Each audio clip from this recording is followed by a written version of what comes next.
Hello दोस्तों, बहुत बहुत स्वागत है आपके अपने YouTube चैनल हरकेश क्लासेस में। तो चलिए दोस्तों, आज की ये वीडियो काफ़ी खास होने वाली है क्योंकि इस वीडियो में हम आपको बताने वाले हैं द्विघात समीकरण के बारे में, यानी कि इसका पूरा कॉन्सेप्ट सिखाने वाले हैं इस वीडियो में। और वीडियो के अंत तक बने रहिएगा और वीडियो को जितना भी हो सके ज़्यादा से ज़्यादा शेयर करिएगा बस भैया। और अगर आप कक्षा 10वीं में हैं तो काफ़ी चीज़ें होती हैं आपको समझ में नहीं आती। आज हम सभी द्विघात समीकरण से जितने भी टाइप के प्रश्न बनेंगे, जितना कॉन्सेप्ट होता है, सब कुछ सॉल्व करने वाले हैं दोस्तों।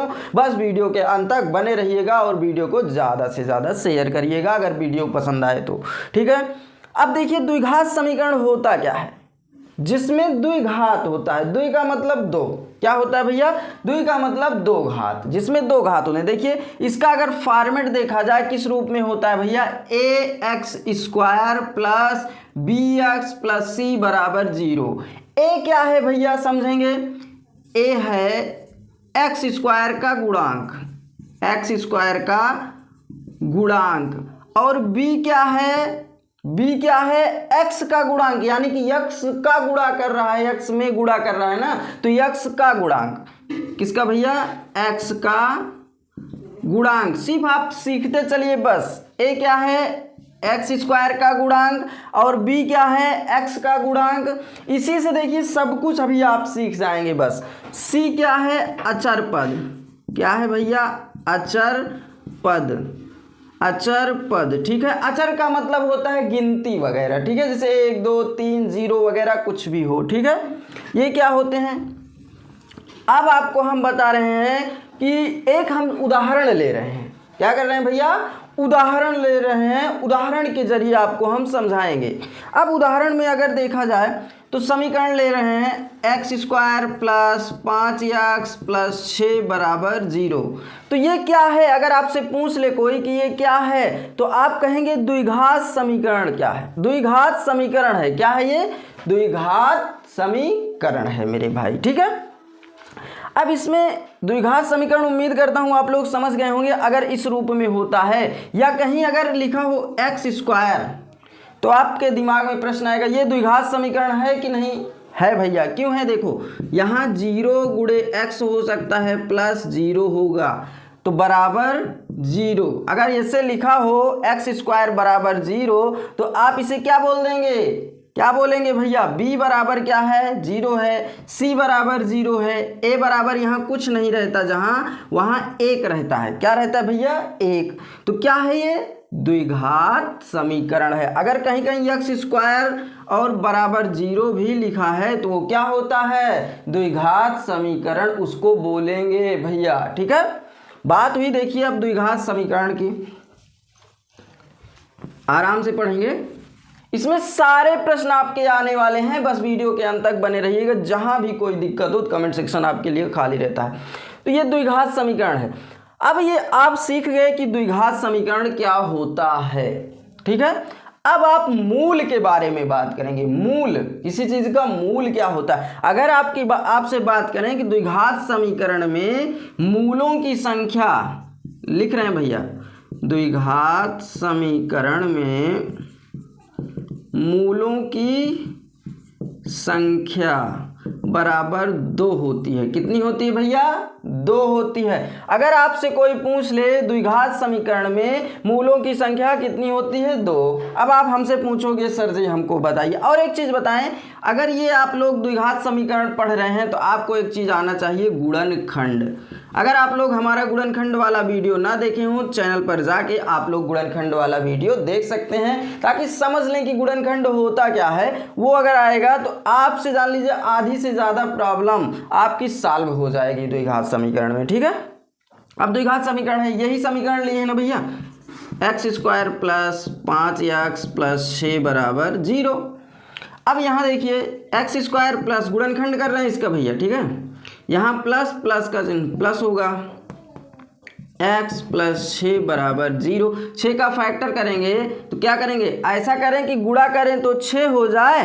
देखिए गुणनखंड में सिखाए हैं भैया, ठीक है। आपको अगर आपको नहीं आता गुणनखंड तो आपसे रिक्वेस्ट है भैया कि आप लोग जाके गुणनखंड वाला वीडियो देखिए, तो आप हमसे ये नहीं पूछेंगे ये कैसे हो रहा है, ठीक है। तो यहाँ 2/3, देखिए 2 और 3 मिला, 2/3 6 और जोड़ें तो 5 हो जाए, तो 2 और 3 यहाँ भरेंगे। क्या भरेंगे भैया? 2 और 3। इसका सिंपल सा मतलब है गुणनखंड हम कर रहे हैं, ठीक है। एक्स स्क्वायर प्लस प्लस है 2 गुणे एक्स, 2x प्लस प्लस है 3 गुणे एक्स, 3x प्लस 6 बराबर 0। तो देखिए x कामन लेंगे इसमें, देखिए इसमें तो x प्लस 2 आएगा, इसमें 3 कामन है, 3 दूनी 6, क्योंकि 6 कट रहा है ना, तो इसमें 3 है, 3 कामन लेंगे तो x प्लस 3 दूनी 6 बराबर 0। तो x प्लस 2 एक ब्रैकेट में हो जाएगा, देखो कामन है तो एक ब्रैकेट में लिख देंगे, एक ब्रैकेट में जो बच रहा है x प्लस 3 बराबर क्या हो जाएगा? 0 हो जाएगा। अब समझिए भैया, आसानी से समझेंगे। अब लिखेंगे यदि, क्या लिखेंगे? यदि, देखिए x के 2 मान आएंगे, उसी को कहते हैं मूल। x के जो 2 मान आए उसी को बोलते हैं भैया मूल बोलते हैं। तो x बराबर यदि, ठीक है, x प्लस 2 बराबर 0 करेंगे तो x बराबर क्या हो जाएगा? -2, उधर गया। फिर करेंगे x यदि करेंगे x प्लस 3 बराबर 0, तो x बराबर कितना आया? -3 आ गया भैया।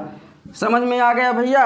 कितने मूल आए x के, यानी कि x का 2 मान आया, एक आया -2, एक आया -3, यही क्या होगा? मूल हो गया। क्या हो गया? यही साइड में लिख लेते हैं क्योंकि अभी ज़रूरत पड़ेगी। x के 2 मूल आए, -2 और -3। इसको अल्फ़ा से भी दिखा सकते हैं, बीटा से भी, क्योंकि आगे हम फार्मूला बताएंगे अल्फ़ा बीटा करके, ठीक है। और पूरा वीडियो ये है, पूरा कॉन्सेप्ट, अगर द्विघात समीकरण समझना है तो पूरा कॉन्सेप्ट आपको हम बताने वाले हैं, ठीक है। ये तो हो गया मूल निकालना कैसे निकाला जाता है, यानी कि आपको गुणनखंड आना चाहिए। कभी कभी ये होता है कि ये दोनों संख्याएं सेट नहीं होती।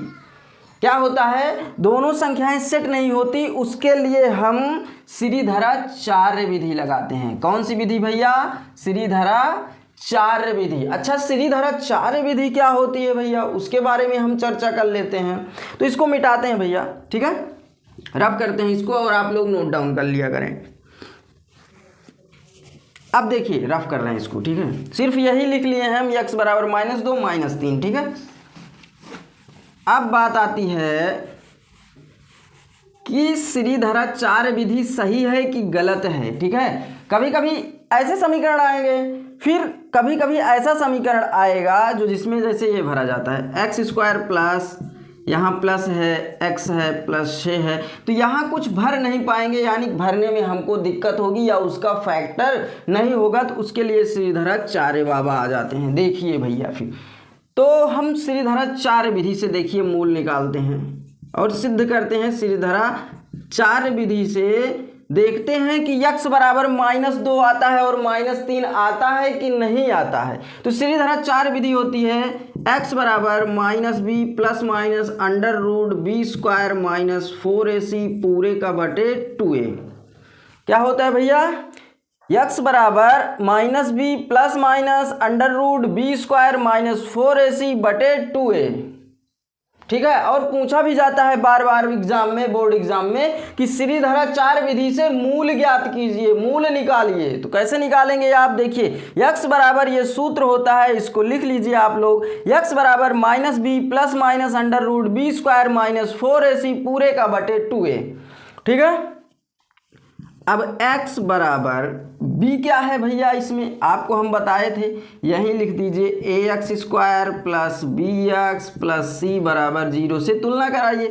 तो यहाँ a बराबर क्या है, अगर लिख दें यहीं साइड में, तो a बराबर 1 है ना, यहाँ कुछ नहीं है तो क्या है भैया 1 है, और b बराबर x का गुणांक क्या है 5 है, c बराबर 6 है, क्या है 6। तो x बराबर -b का मतलब माइनस है, फिर 5 है, प्लस माइनस √b², 5 का वर्ग, यानी कि 5 का वर्ग -4 गुणे a के स्थान पे 1 है, a का मान, और c बराबर 6 पूरे का बटे 2 गुणे 1 के स्थान पे 1। तो यहाँ देखिए x बराबर -5 प्लस माइनस √b², 25 हुआ, 5 का वर्ग 25 माइनस 4 छंग 24, देखिए 4 छंग 24, 1 के 24 बटे 2 1 के 2, ठीक है। एक बार और लिख देते हैं, x बराबर -5 प्लस माइनस अंडर रूट 25 में से 24 गया 1/2। अब इधर लिखते हैं भैया, समझते हैं हम। तो x बराबर -5 प्लस माइनस अंडर रूट 1 का मान भैया क्या होता है, 1 होता है, तो 1 हो गया बटे 2। अब एक बार पॉजिटिव मान लेंगे, यहीं से पॉजिटिव एक बार निगेटिव, ठीक है। तो क्या करेंगे, एक बार पॉजिटिव मान लेंगे, एक बार धनात्मक, एक बार ऋणात्मक। तो धनात्मक मान लेंगे, देखिए धनात्मक, ठीक है, धनात्मक मान। तो x बराबर -5 है, x बराबर क्या है, -5 है, प्लस 1/2 बराबर -5 प्लस 1 कितना होता है भैया, आप बताइए। -5 प्लस 1 तो कितना होता है। ये सब छोटी छोटी बातें वीडियो में बताए हैं। अगर आप लोग सीखना चाहते हैं चैनल पे जाइए, वीडियो में देखिए, आपको आपकी सारी समस्याएं दूर हो जाएंगी, ठीक है। -5 और प्लस 1 तो -4 होगा, और बटे 2, 2 1 कम 2, 2 दूनी 4, कितना आया -2। देखिए इसमें भी मूल निकाले थे x का मान, तो कितना आया था भैया, -2 एक आया था, एक -3 आया है। कैसे आएगा आप देखिए अगला। फिर दूसरा एक बार निगेटिव मान लेंगे, निगेटिव मान यानी कि ऋणात्मक मान। तो क्या होगा, x बराबर -5, अब +1 तो ले लिए, अब -1 लेंगे, -1/2 बराबर -5 -1 -6/2, 2 1 के 2, 2 3 6 -3। देखिए इससे भी आ गया, और प्रूफ भी कर दिए कि समीकरण का मान जो निकाला जाता है, चाहे गुणनखंड विधि से आप मान निकालेंगे, मूल निकालेंगे, चाहे श्रीधराचार्य विधि से निकालेंगे, तो मूल देखिए समान आ रहे हैं कि नहीं। x का मान देखिए -2 आ रहा है और -3 आ रहा है। इसी मूल को क्या बोल दिए हैं हम, अल्फा और बीटा, क्योंकि आगे हम इसी कोड में आपको समझाएंगे, ठीक है। तो समझिए कितना आसान है श्रीधराचार्य विधि। अच्छा, श्रीधराचार्य विधि कैसे करते हैं और कहाँ ज़रूरत होती है इसकी, ठीक है। तो आपको हम बता रहे हैं कहाँ ज़रूरत होगी, इतना नोट डाउन कर लीजिए, तो बता रहे हैं वीडियो को रोक करके। चलिए अब रफ करते हैं, आप समझ गए होंगे उम्मीद करता हूँ। अब इसको मिटाते हैं। अब देखिए भैया, इसमें अब जैसे आपको मिल गया समीकरण x² प्लस 5x प्लस 1। अब 1 को कितना भी तोड़ेंगे, दो संख्याएं भले लिखेंगे, 1 1 के 1 यानी कि 1 1 मिल गया 2, 2 से ज़्यादा नहीं हो रहा है ना, तो क्या करेंगे, इसके लिए एक ही ऑप्शन मिलता है आपको, श्रीधराचार्य बाबा जिंदा हैं, और अंडर रूट वगैरह में निकल जाता है मान, ठीक है। लेकिन आपको हम इस पर भी सिंपल गुणनखंड के माध्यम से भी सिखा दिए, वही मूल आया समीकरण का, और श्रीधराचार्य विधि से भी निकाल दिए, वही मूल आया भैया, ठीक है। तो अब हम आगे मूल निकालना सीख गए ना हम, और श्रीधराचार्य विधि भी सीख गए। अब आते हैं मूलों का योगफल। देखिए इसको रफ करते हैं भैया, ठीक है। अब मूलों का योगफल, मूलों का योगफल बराबर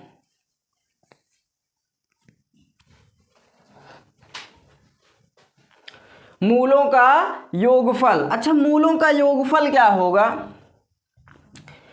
-b/a होता है, यानी कि -b/a का मतलब होता है -x का गुणांक, क्या होता है, x का गुणांक बटे x² का गुणांक। आपकी किताब में ऐसा लिखा होगा -x का गुणांक बटे x² का गुणांक। तो देखिए इसी को हम बोलते हैं -b/a। सिंपल सी बात है, -b/a।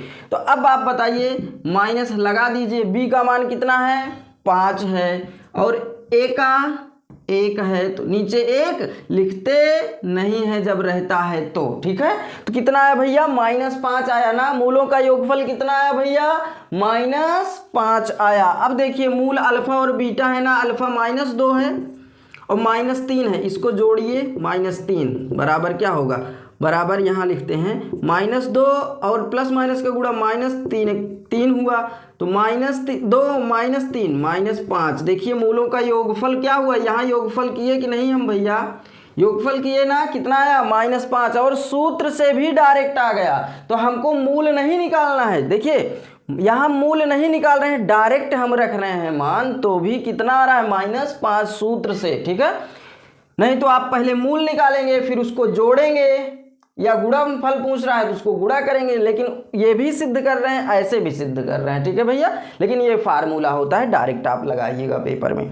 अब मूलों का गुणनफल, मूलों का गुणनफल बराबर होता है C/A। क्या होता है? C/A। C/A का मतलब होता है अचर पद। C का मतलब क्या है? अचर पद बटे, यहाँ आपको लिखे भी हैं B बराबर क्या लिखे हैं? x का गुणांक। देखिए x का गुणांक और x² का गुणांक a होता है, वही लिखे, उसी से फार्मूला बनाए भैया। अचर पद, मूलों का गुणनफल क्या होता है? अचर पद बटे x² का गुणांक, ठीक है। तो अचर पद C बटे a।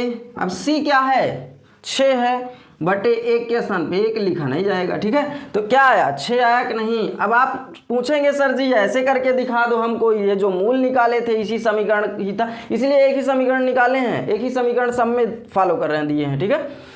तो यहाँ -2 गुणे -3, माइनस माइनस प्लस प्लस है तो लगाए, चाहे ना लगाएं, 2 तिहाई 6 उत्तर आ गया कि नहीं देखिए। और यहाँ भी सूत्र से भी आ रहा है, तो यही सूत्र लगाना है आपको मेरे भाई पेपर में। और जिनको मैथ में थोड़ा इंटरेस्टेड होंगे वो पूरी बातें समझ रहे होंगे कि हम क्या क्या चीज़ें आपको एक ही वीडियो में आपको सिखा रहे हैं मेरे भाई, ठीक है। तो मूलों का योगफल हो गया अचर पद बटे x² का गुणांक बराबर C/A। आप यही फार्मूला याद कर लीजिए, ठीक है। आप ये ना याद करिए अगर ना याद होता हो तो, ठीक है। अब होता है अगर मूल ज्ञात हो, 2 बार लिख दें भैया, मूल ज्ञात हो, गुणनफल हो गया। अब अगर मूल ज्ञात हो तो समीकरण बनाना, क्या भैया? मूल ज्ञात हो तो समीकरण बनाना, इसको नोट डाउन कर लीजिए। इतने ही फार्मूले आपके द्विघात समीकरण में यूज होंगे भैया, ठीक है। अब देखिए रफ कर रहे हैं इसको। चलिए दोस्तों, अब हम देखते हैं कि अगर मूल ज्ञात हो तो समीकरण कैसे निकाला जाता है, ये देखते हैं। उसका सूत्र होता है भैया, देखिए x² minus alpha plus beta x plus alpha into beta बराबर 0। क्या होता है भैया? x² minus alpha plus beta बरा x प्लस अल्फा गुणे बीटा बराबर 0। यानी कि अगर एक लाइन की बात करें ऐसे समझें तो x² माइनस मूलों का योगफल, मूलों का योगफल x प्लस मूलों का गुणनफल बराबर 0। क्या होता है? x² माइनस मूलों का योगफल x प्लस मूलों का गुणनफल बराबर 0, ठीक है भैया। उसीलिए हम मूल देखिए लिख दिए हैं, क्या लिखे हैं भैया? यहाँ मूल निकला है अल्फा -2 बीटा -3, जो 2 मूल हैं उसको हम अल्फा से दर्शाए हैं पहले मूल को, और दूसरे मूल को बीटा से दर्शाए हैं भैया, ठीक है। इसलिए ये सूत्र आप याद कर लीजिए, चाहे ये सूत्र समझिए, ठीक है। अब देखिए x² minus alpha plus beta मतलब -2 -3 जोड़ेंगे तो -5 आएगा। कितना आएगा? -2 प्लस -3, ठीक है, प्लस अल्फा बीटा -2 गुणा करेंगे अल्फा का मान -2 गुणे -3 बराबर 0। अब देखिए x² -2 प्लस -3 x, यहाँ x भी रहेगा, ठीक है भैया, x भी है, प्लस, अब plus minus minus plus plus plus का गुणा प्लस ही हो जाएगा, 2 तिहाई 6 बराबर 0। अब देखिए x² माइनस, यहाँ देखिए -2 -3 -5 आ रहा है ना, x प्लस 6 बराबर 0। अब देखिए यहीं पे समझाते हैं, इधर समझ लीजिए आप लोग, इधर भैया। तो x² minus minus plus 5x plus 6 बराबर 0। देखिए x square minus minus plus 5 गुणे एक्स, 5x प्लस 6 बराबर 0। ये क्या हो गया आपका समीकरण हो गया। देखिए यही समीकरण तो था और इसी समीकरण से निकाले थे मूल, ये दो मूल निकले थे। और ये जब मूल ये निकल गया भैया, अगर आपको मूल दिया हो पेपर में और आपसे पूछ ले कि द्विघात समीकरण बनाइए तो इसका फार्मूला ये है मेरे भाई। देखिए कितने कॉन्सेप्ट थे और किस प्रकार से प्रश्न बनता है और कैसे पूछा जाता है आपके बोर्ड परीक्षा में। तो चलिए दोस्तों, देखिए समझ गए आप लोग। तो चलिए दोस्तों मिलते हैं फिर नेक्स्ट वीडियो में। जय हिंद, जय भारत।